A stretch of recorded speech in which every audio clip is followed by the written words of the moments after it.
Périssa le précieux sang de notre Seigneur Jésus-Christ, le cœur immaculé de Marie. Celui qui a le goût de la solitude a le goût de Dieu. Jean de Landsberg, 1539. Demeurer en paix dans la solitude est la source de toute béatitude. Il est en effet plus formateur de se garder pur et vierge en toute chose que de parcourir d'immenses volumes. Quiconque veut rester familier avec le monde en recevra de nombreuses blessures. Ceux qui s'éloignent des créatures pour vivre dans la solitude suivent une voie très sûre, à condition qu'ils se comportent comme ils le doivent. Mais ceux qui se replient sur eux-mêmes suivent un chemin très dangereux. Il s'agit au fond d'hommes honnêtes, mais attachés au monde, qui ne savent rien faire d'autre que de s'occuper de leurs propres affaires. Et c'est pour cela que leur solitude est dangereuse. Dans la solitude, l'homme se purifie, se conserve pur. Il se connaît lui-même et apprend à aimer Dieu. Dans la solitude, il apprend à mortifier sa chair, à devenir semblable à Dieu, à s'unir à lui. Celui qui a le goût de la solitude a le goût de Dieu. Là, toutes les choses du monde deviennent étrangères à l'homme. Là, tout ce qui est coûteux devient plus léger par la saveur des choses célestes. Là, l'homme se perd lui-même et trouve son Dieu. Mais bien peu savent aimer et connaissent cette solitude. Si les hommes avaient un regard plus profond, ils découvriraient quel trésor se cache en elle, et tous accourraient. Garde le silence. Cherche toujours des lieux et des temps favorables pour demeurer seul. Évite la familiarité des hommes. Demeure avec assiduité dans ton sanctuaire intérieur. Ne te donne à rien avec excès, en dehors du simple usage et du besoin que réclament les choses présentes, dont il faut s'occuper, mais sans y attacher son cœur. Remets tout de suite en Dieu, tout événement. Triste ou joyeux, reste simple, afin que Dieu demeure en ta présence. Rejette loin de toi tout obstacle. Ne désire pas trop plaire à quelqu'un, hormis à Dieu seul. Choisis avec Marie la meilleure part. N'erre pas de ci et de là, t'adonnant à des bavardages inopportuns et parlant sans qui en ait besoin. En effet, en une seule heure tu peux sortir à tel point de toi-même que tu ne pourras y rentrer qu'à grand-peine et en plusieurs années, peut-être plus jamais. Retourne continuellement à la solitude, à la conversation intérieure. Celui que tu cherches, aucun sens, aucune intelligence ne peut l'appréhender. Seules les âmes pures le reçoivent. Quelles que soient tes pensées, que ta recherche se poursuive, et quoi qu'il t'arrive de souffrir, continue ton chemin.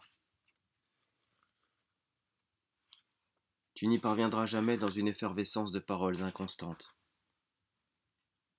Garde ton silence, demeure en paix, supporte tout, aie confiance en Dieu, accomplis ce que tu peux, et bien vite tu recevras une lumière bienheureuse pour connaître les voies si parfaites de la vie intérieure. Voici la règle que tu dois observer. Tout ton effort doit tendre à ce qu'il y ait toujours dans ton cœur un silence continuel et une solitude perpétuelle, afin que ton âme reste libre de tout ce qui ne serait pas vécu pour le Seigneur, ou qui ne porterait pas ton cœur vers le haut en lui. Ton esprit aussi doit être pur, simple et dépouillé de toute pensée, de toute chose sensible, des formes, des fantaisies et des images, de manière à ce qu'il puisse tranquillement et librement s'occuper de Dieu seul, adhérer à Dieu seul. Ton cœur doit être libre et se détourner de tout amour sensible envers toute créature, afin que tu aimes toute créature exclusivement en Dieu et pour Dieu. Aussi dois-tu essayer de maintenir ton cœur tourné vers Dieu, qui est le seul à qui tu sois uni. C'est pour cela qu'il est nécessaire que tu ne penses à rien, que tu ne désires rien, que tu ne parles de rien, que tu ne t'attaches à rien, que tu ne veuilles rien, que tu n'aimes rien, que tu ne t'occupes de rien, sinon de Dieu, ou d'une chose qui t'attire en Dieu, et tout cela pour Dieu. Il n'est pas besoin pour cela d'abandonner les occupations extérieures que l'on doit accomplir par obéissance, ou par charité, ou par nécessité, car c'est pour Dieu qu'on les fait. Car c'est pour Dieu qu'on les fait. Mais l'esprit ne doit pas être tellement absorbé par ses actions, que cela l'empêche de parler avec Dieu, dans la solitude et le silence intérieur. Garde le silence du cœur, et ne prête ni attention, ni considération aux pensées extérieures à Dieu. Simplement ne réponds pas aux pensées illicites.